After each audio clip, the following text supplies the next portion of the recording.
So, over the last couple decades, there have been massive changes in the design of HVAC systems.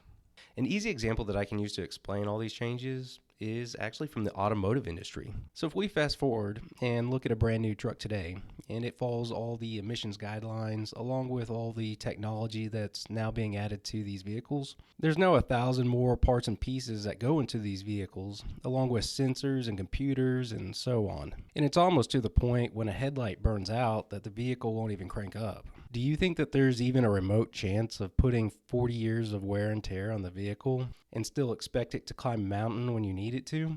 You can clearly see that vehicles are not designed the same way as they were back in the 60s. The same thing is true with HVAC equipment.